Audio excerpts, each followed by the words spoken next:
環球大戰線深入世界最前線，全球各地觀眾朋友，大家好，我是葉思敏，我們歡迎陳立偉、孫大千、孫委員。大家好。台大哲學系教授苑舉正老師。思敏好，各位觀眾朋友，大家好。好，還有資深媒體人彭華幹幹哥。思敏好，大家好。好，觀眾朋友，今天節目一開始，我們特別來關心到的是，確實今天是耶誕節，本來應該是耶誕節，但是在美國卻如此的不幸，是耶誕節崩了嗎？因為尤其美國在消費、房市、就業三線失火，現在呢，根據統計，美國有50萬人都是住露營車來長期過夜過冬的。另一方面，中國大陸則是改變了它的經濟的戰略啊，連12個月是默默的囤黃金，是為了什麼？在做什麼樣的準備呢？今天就這些議題，我們會一起的來做關心。好。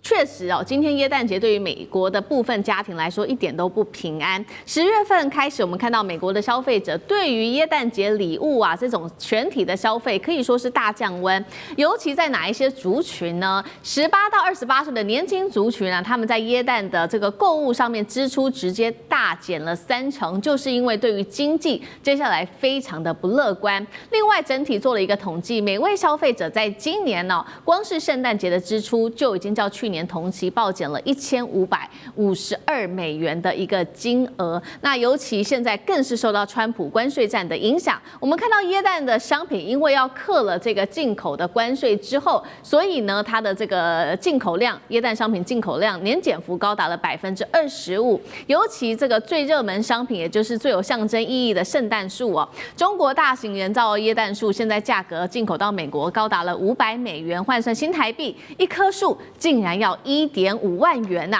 美國當地製造的耶誕樹的價格更是中國大陸製造的達到了3倍。好東西都是變得這麼的貴。今年美國的耶誕節很不一樣哦，因為面臨到一個很現實的通膨問題，所以呢，大家竟然開始掀起了新風潮。改買二手的禮物來當耶誕禮物，二手玩具、二手珠寶，甚至二手的精品，成為今年耶誕節的新風潮。所以，我們來看到這一家是美國的二手零售商啊，他就說，光是過去3個月，我們現在銷售額竟然不減反增啊，一口氣暴增了，大約達到了10%。還有呢，這位是住在洛杉磯的36歲的女子哦，她這樣說，她說，今年呢，我還是想要耶誕節的時候買精品給我的母親，於是呢，我就去了二手商店買一個 Coach 的二手包包給她，價格是125美元，一定得買二手的，因為新包實在是太貴了，買不下手啊。所以今年耶誕節，美國人省着過，到底是短期的通膨壓力，還是現在中產階級結構性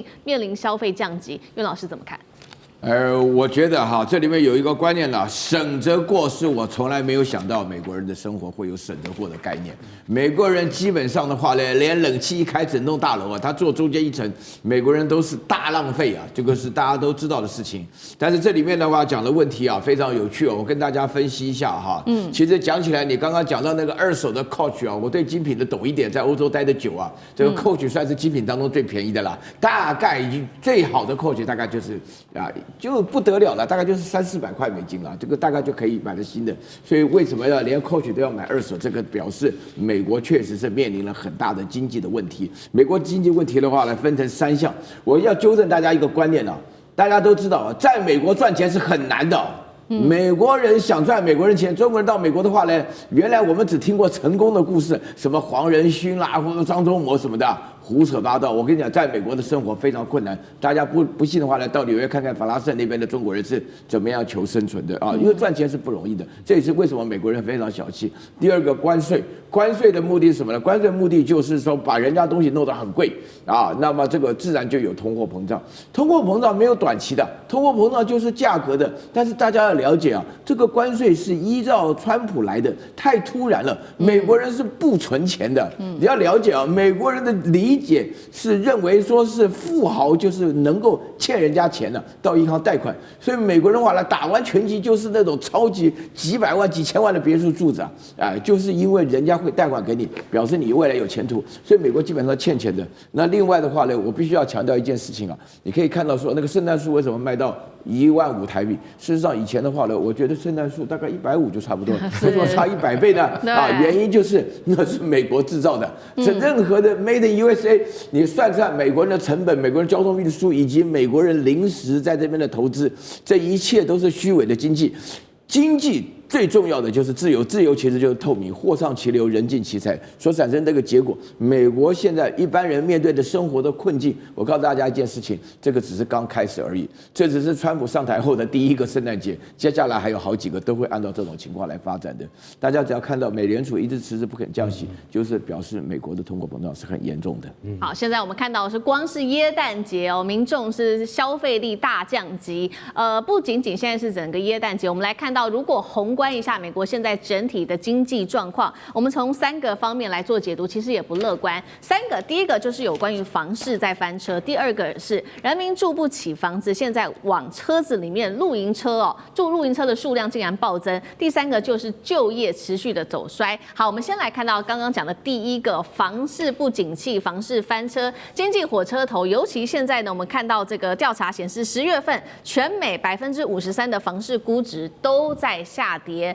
包括了哪一些地方是重災區呢？現在預估看起來整體是落在美國的西南部還有南部地區。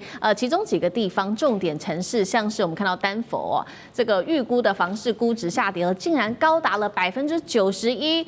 好，南部的奧斯汀89%，Dallas 跟鳳凰城更是高達87%。所以呢，住不起房子的話，現在房子看来薪水也不夠，所以他们就住到了这個露營車了。那露營車裡面，這個是來自於露營車產業協會做的預估，現在全美48.6萬人長期住在露營車裡面，這不是真的在露營哦，是因為真的現在住在房子裡面的消費實在是太高了，所以這個數字更是創下了2021年的2倍以上。而且這些人1/3是帶着自己的孩子、帶着自己的家庭住露營車的，這些人大部分的年收入在美國是低於75000美元的。剛剛講了嘛，不僅僅是在房市受到影響，包括了現在失業率，美國11月的失業率是4.6%，數字創下了4年來的新高。好，這是美國的部分。那另外一方面，中國大陸呢，我們來看到它也在持續的調整它在經濟上面的戰略，這一回進行的叫做去美化戰略。光是統計到10月底，我們看到中國大陸黃金儲備7400多萬盎司哦，已經連續12個月都是增持黃金的。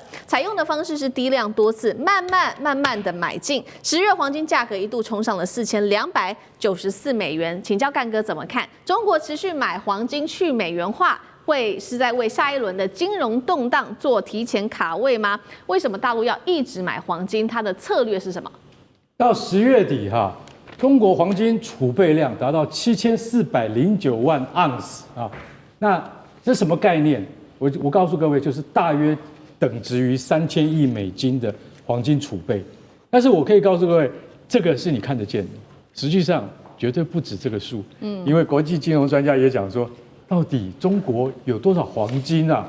我們說句實在話，沒人說得準。但是你可以知道荷蘭的黃金儲備，你可以知道德國的黃金儲備，你甚至可以知道美國聯邦儲備銀行的它的那個儲備量啊。台灣的你也知道，中國你不知道。但是我現在告訴你，我們大概7400多萬盎司啊，是你看得見的。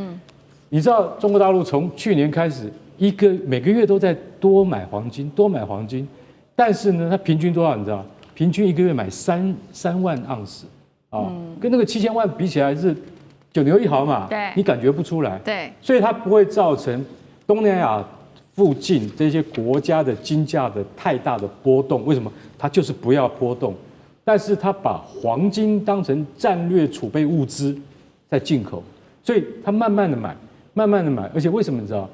他在關稅的貿易戰還沒開打之前，他就開始買。為什麼？他已經看到了，川普你要大搞是吧？你要大搞，我告訴你，到最後最穩當的就是黃金，而且他們知道說這個黃金儲備你要就是不動聲色，讓大家沒有感覺，溫水煮青蛙，所以他是慢慢的買到現在他已經到了這個地步，因為金價有一段時間高達4290美金嘛。然後還有一陣子還聽說還有到4380的，現在已經回來了啦。可是我跟你講，國際這個金融專家已經講了，可能到了明年會到4700哦。所以現在有很多人在問啊，那我們散戶能不能買黃金？其實我們來賓不能告訴你答案，只能告訴你說，黃金它一直在走陽，可是你如果走得太快或走得太高的話，對於這個國際全球的貿易市場不是太好的事情，對不對？對。所以說它是不是投資的標的，我們不能夠給答案，我們只知道說，中國不斷在購進黃金，而且中國有很大一部分，你知道購自哪裡嗎？絕對猜不到的。它購自俄羅斯啊，俄羅斯國家銀行拿來賣啊，為什麼？因為對不起，戰爭準備，戰爭快打完，還沒打完，沒辦法，再拿黃金出來賣。你知道俄羅斯現在最近賣給那個大陸的那個黃金啊，去年只有2億2300萬美金，你知道今年多少錢嗎？去年聽清楚，去年2億，今年19億美金。那你想想看，俄羅斯拿出這些黄金出來倒，自己也很心痛啊。可是它還有另外一個戰略因素，它要支撐盧布，不能讓盧布崩潰，所以說它必須要拿出來賣。然後呢，跟大陸的這個黃金交易還是持續在增進之中。当然，習近平也有相對的這些優惠的措施給俄羅斯。所以你知道，中國的戰略布局早就放在前面了。對於黃金的儲備，從來就沒有鬆懈過。而且回到我剛剛講，到底有多少還不知道。所以說你要曉得說，在大陸它的整個的國家的政策上面，對於黃金它是非常非常重視的。而且它不會因為通貨膨脹，或者因為國際的經濟局勢走衰，它就沒有可以支撐的穩定器。黃金就是最好的一個商品。好，謝謝幹哥。那我們再回到說，剛剛也提到了嘛，美國的經濟問題。剛剛說這個房市預估值，全美53%房市預估值都在下跌。同時呢，就業數據表現不好，再加上消費同時降溫，還有50萬人住進露營車裡面去，美國經濟還有辦法軟着陸嗎？那這個50萬人住露營車的數字要不要擔心？委員怎麼看？我覺得美國的經濟要軟着陸不是一件容易的事情哦。大家不要看別的，就光看川普在12月17日，他在這個美國的新聞聯播的黃金時段發表了一個18分鐘的講話。通常美國總統在這個歲末年終會忽然之間在黃金時段針對全國這個美國人民來發表談話的時候，只有2種可能：第一個要發動戰爭了，然後第二個就是美國遇到重大的衝擊跟傷害。所以大家就在那個時候在想說，川普是要打誰了呢？忽然之間把這個時間這個 book 下來黃金時段他要自己出來講，就沒想到川普自己出來講了18分鐘，這18分鐘不斷的在解釋說他為美國經濟做了什麼不斷的這個在跟大家保證說他將來還要做哪些東西。所以當你看到川普這個面色凝重，不像過去這麼從容悠哉的然後這個快速語速急速的在18分鐘之內把這個話講完之後，其實你可以強烈的感受到川普的焦慮了。他的焦慮是來自於什麼？來自於他的民調已經跌破這個4成了，只剩下3成多，有的說他只有3成5了，有的說他3成1了那麼在這種情況之下，他當然要進場來救民調。所以很顯然的，他那18分鐘要做的只有一件事，就是做信心喊話。但是这種信心喊話恐怕沒有辦法真正的解決美國現在的問題了。坦白講，我是很喜歡川普的，因為我一直認為川普是中華民族的民族救星，所以我一直希望他留在那個位置上。那我當然希望說他還能夠賴在那裡啊，就是說他不能夠那麼快走啊。那麼因此我要講說，可是美國現在情況真的很糟。所以你看，我們今天講房市下跌，各位知道房市下跌馬上衝擊什麼？馬上衝擊銀行。因為美國的房市很少人是拿現金一次買完的，都是貸款的。當房市不斷的下跌的話，各位知道那個抵押品的價值就在跌了，跌到了某一個點，對銀行來說，它就要斷頭嘛，它必須要保住它的資產。它如果沒有保住，那麼現在美國的這個銀行的這個房屋的貸款，它就等於是會造成銀行的衝擊啊。所以如果房市在持續的往下跌下去，美國一定會有很多銀行會面臨破產的問題啊，因為它的貸款它收不回來了它的抵押品已經這個不符合價格了，或者你就逼着美國的人民，因為他被銀行催繳，他必須把房子賣掉，所以這就是為什麼我們剛才講的有這麼多人要去坐露營車了銀行體系從 local 一直到 global 這個到全國，到這個 national 到全國的這個狀況，這個是一路的延燒上去的就是說你從一點一點的慢慢擴大下去的話，你最後就會造成一個很難以收拾的狀況。那第二個我們講的是就業，失業率美國現在在上升，一點都不意外的原因，是因為 AI 時代來臨了，所以整個的產業結構，所有的這個人力配置都開始重新調整。不只是傳統產業，因為受到了 AI 的衝擊開始裁員。我說過，連高科技產業裁人都沒有手軟哦。對，美國的5大 AI 巨頭都在裁。Microsoft 的裁了上萬人，這個 Amazon 要裁3萬人，現在裁了快15000人了。每一家都在裁，他裁了狀況就是造成說，如果連高科技都在裁，傳統產業也在裁，那當然美國的失業率會一直不斷的上升啊。不要講別的，光講我們自己數字王國這家電影視覺特效公司，我最近就拍板說我們要裁全美，我們要裁30%到40%的人，因為 AI 的出現之後，對每個產業都造成了衝擊。我的人力需求沒有這麼高了，我不要負擔這麼重的人力成本的，所以失業率要下降很難了哦。那再來，你 CPI 就是通貨膨脹開始不斷的往上升。我們剛才看到了這個新聞的數據說，買一個2手的 Coach 包包要$125，$125我都快要嚇死了。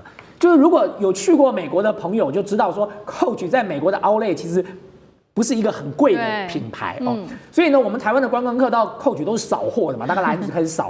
日本這個觀光客早期最喜歡 Coach， 就一去就是整個都把它掃走了嘛。當然你現在還有一些什麼 Michael Kors 啊，什麼各式各樣的品牌，但是 Coach 基本上它的價格沒有那麼高，一個2手的東西要賣到125，那真的是非常驚人的天價了。但是重點不是這個，它不是奢侈品的問題，它的民生必需品它的價格也在漲啊。所以各位知道，就是說對一個國家來說，當你的失業率上升，當你的 CPI 也在上升，你就是被判了雙重的這個夾殺了死刑了。就是對美國的 Fed 來講，它通常要不要升息，它就是看這2個數字嘛，失業率跟 CPI。如果失業率上升了，代表經濟量能不夠，它必須要釋出更多的資金到市場上來。如果 CPI 太高了，通貨膨脹起來，代表市场的資金太多，它必須要把錢抽回來。但是如果這2個都上升的時候呢，它就兩難了。我究竟該放錢還是不該放錢呢？那如果再加上房市開始下跌，銀行頭寸越來越緊，那我不得不被逼的再放更多的資金。所以你看到聯準會最近宣告什麼？他宣告美國接下來還要再升息，這個降息1碼，等於是再降1碼，再放錢進市場。同時 ，Fed 準備要去買400億美元的短期公債。各位知道，對這個聯準會來講，他去買短期公債代表什麼？他拿什麼買？他當然拿美金買，所以代表說他又在投400億美金到市場裡了。所以這個市場已經通貨膨脹了，錢已經太多了。然後你現在再降息、再投錢，那你這個通貨膨脹就一發不可收拾了。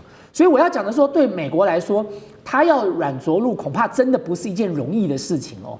那麼當然還是回到我先前講的啦，我是希望川普能夠頂得過去啊，因為他畢竟還有1-2年的時間，就是中華民族的偉大復興大業還沒有完成啊，所以川普同志要繼續努力啊。好，謝謝委員。那我們休息一下，馬上回來。地緣政治、美中之爭、戰略價值、強權崛起、小國生存，現在與未來洞悉事件走向，掌握世界脈動，全球觀點盡在環球大戰。